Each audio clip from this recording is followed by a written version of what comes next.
I'm George Brown of the ministry From Darkness to Deliverance. I want you to meet some friends of mine today in this video. I want you to meet a young lady named Paula. Paula was the kind of woman people lean on. She organized church events. She counseled young mothers and always had a verse ready for someone in need. Her smile was steady, her voice calm. No one suspected that she was falling apart. Her husband had left her a year ago, quietly without drama. Just one night he decided he didn't want to be in the relationship anymore. She just kept going for her kids, for her church, and her pride. But strength without rest became a prison, and Paula was exhausted. She began to wake up in the middle of the night, heart racing, thoughts spiraling. She couldn't pray, she couldn't cry. She just started to be laying there staring at the ceiling, wondering how long she could keep persuading herself to carry on.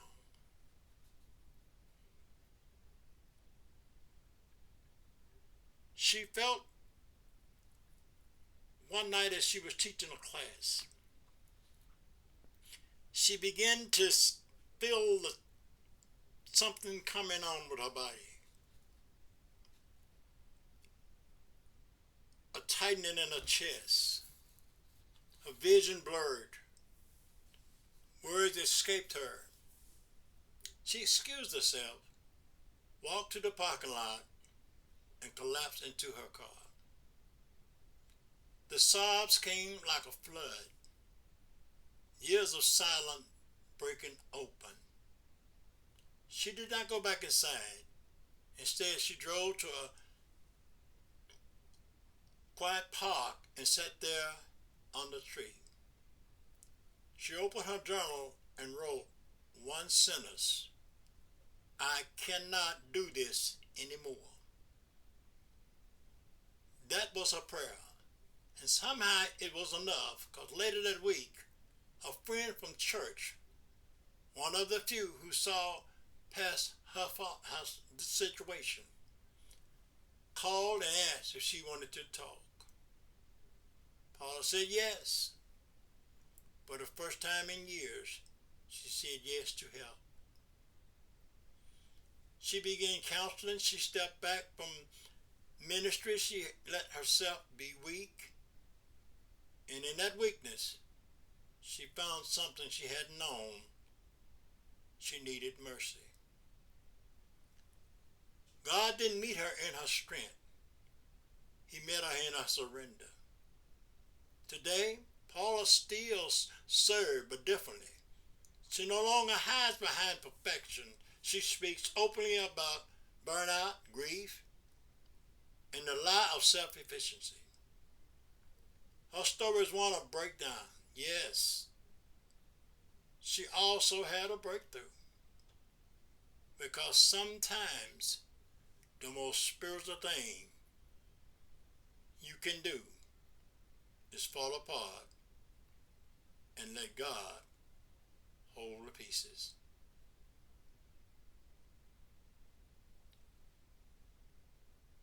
A story of a young man who lost his way.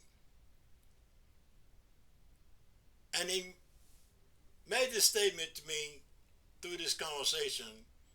That's when I titled this video, "God, do you still want me?" He was raised in church, Sunday school, youth group, summer camp. The whole rhythm of faith was familiar. His name is Marcus. And for a while he believed he was called to minister. People said he had a gift. He could pray with conviction, speak with clarity, and listen with compassion. But somewhere between high school and adulthood, the fire dimmed. It wasn't rebellion at first, just distraction. A job that demanded more time, friends who didn't share his conviction, a relationship that pulled him away from church. Slowly, Marcus stopped showing up, stopped praying, stopped believing that his life was a divine in the eyes of God. He didn't fall into sin dramatically. He drifted. And drifted into danger because he feels harmless. He began chasing success, money, status, approval. He told himself he was building a future, but inside he felt hollow. The more he achieved, the less he recognized himself. One night after a business deal fell through and a relationship ended, Marcus sat alone in his apartment. He scrolled through old photos, youth retreats, worship nights, moments when he felt alive. He didn't cry. He just stared, wondering how far he had gone. That night, he whispered a prayer he hadn't spoken in years. He said, "Minister, I ask this, God, do you still want me?" The answer didn't come in thunder. It came in memory of a sermon he had once preached. The prodigal, when punished for leaving, he was embraced for returning. Marcus returned slowly, quietly.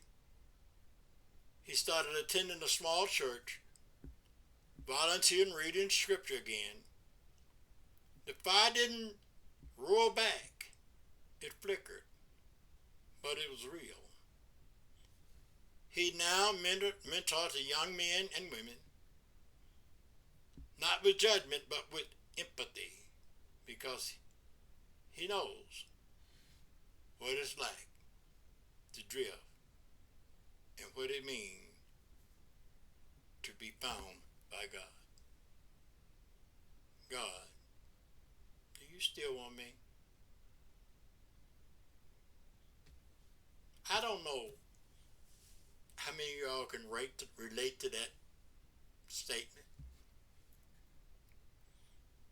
but I've also heard it this way: God, are you with me? I've also heard people say, I don't believe in God anymore. But at some point, it always gives me hope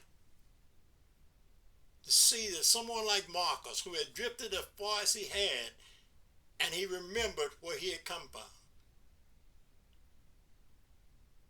And he started the slow walk back.